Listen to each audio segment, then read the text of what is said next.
Food trip naman ang ating gagawin. Ngayon, susubukin natin ang efficiency ng transport system ng Seoul. Meron mga parking, tabi ng train station. Tapos, pagkatapos yan, pwede ka nang mag-connect. Sakay ka ng train, punta sa next destination. Para makasakay ka ng train dito, kailangan mo munang bumili ng ticket or i-reload yung T-Money. Yun.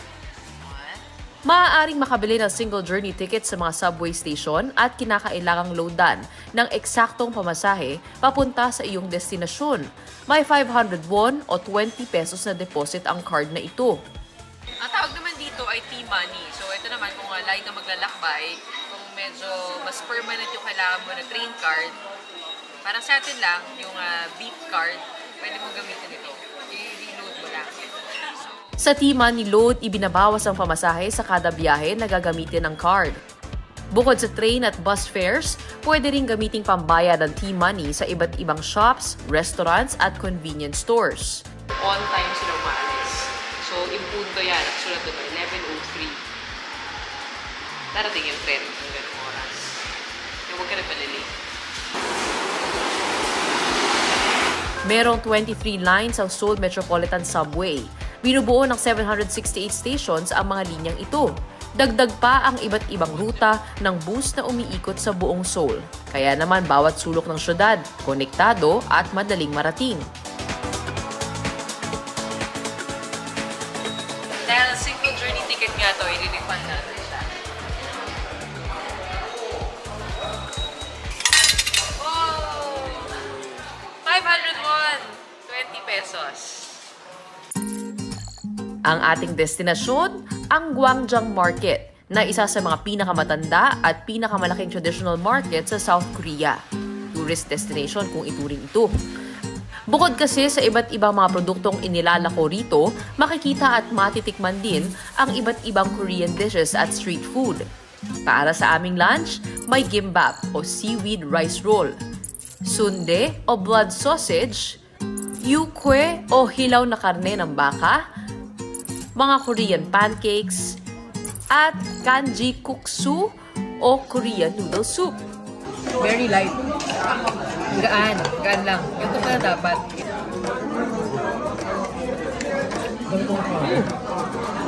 Ang lambot ng noodles.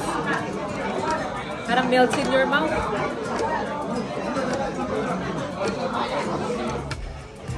Naparami na ang kain natin ng Korean food, Subukan ko naman kayang magluto ng Korean dish. Mula Seoul, pupunta tayo sa Gangwon Province. Sa Gangwon Province, matatagpuan ang Pyeongchang City. Sa loob ng mahigit 1.5 oras, maaaring marating ang Pyeongchang mula Seoul sakay ng bullet train ng Korea Train Express. Isa sa mga pinapasyalan dito ang Phoenix Park Mont Blanc na mararating sakay ang cable car. Narating na rin namin itong peak ng Phoenix Mont Blanc, 1,050 meters above sea level. Isa ito sa highest peaks dito sa Gangwon Province. Napaka-espesyal nito dahil bukod sa pinagshootingan nito ng ilang K-drama, dito din nangyari yung Pyeongchang Winter Olympics noong 2018. Meron siyang 21 ski slopes na nag-vary, depende na lang sa level of difficulty. Tuwing winter, napakaraming atleta rito. Pero tuwing summer, katulad ngayon, at autumn, lugar ito ng mga turista at ng mga golf player. Teka, mabalik tayo sa pakay natin sa Pyeongchang, ang magluto. Dito kasi sa Pyeongchang matatagpuan ang Jonggangwon o ang Institute of Traditional Korean Cuisine. Layunin nilang mapanatili at maibahagi sa lahat ang tradisyonal na pagkaing Koreano. Gagawa tayo ng specialty ng Gangwon Province.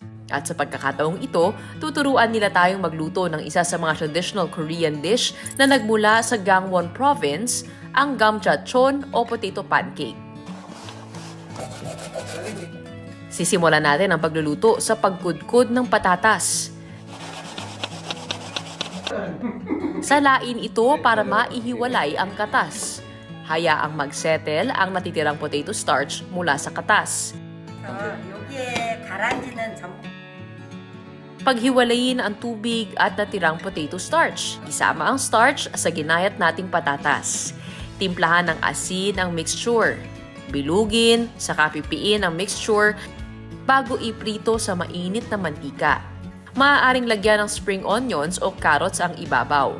Balik-balik na rin hanggang sa maging light brown at malutong. Yay! And voila! Nakapagluto na tayo ng Korean potato pancakes. Parang siyang french fries na mas malambot. Pero crunchy sa... Ang inip. Crunchy siya sa labas, kaya masarap. Gusto mo more flavor? Nalagay tayo nito. Sarap pang merienda. Mashisoyo. Parang nabitin ako sa gamjatchon, ha? Kaya isa pang Korean dish ang ating titikman, ang bibimbap. Pinaghalong kanin, karne at gulay. Pero ang version na ito, may edible flowers. Ngayon na akong kakain ng bulaklak. Matamis, ha? Masarap. Ang sarap. Kompleto. Meron ka ng kanin, meron kang beef, meron kang gulay. Ito lang kakainin mo. Sa una, akalain mo hindi ka mabubusog. Pero pag nakarami ka na, sarap. Pinakamaganda dyan, kahit maparaming ka ng kain, ay magaan sa katawan. Ang mga dahon at bulaklak ng bibimbap na ito ay hinarvest mula sa Herb Nara, ang unang herb theme farm sa South Korea. Isa ang Herb Nara sa mga tourist attractions sa Pyeongchang. Meron itong 10 theme gardens na may mahigit 150 herbs gaya ng lavender at basil.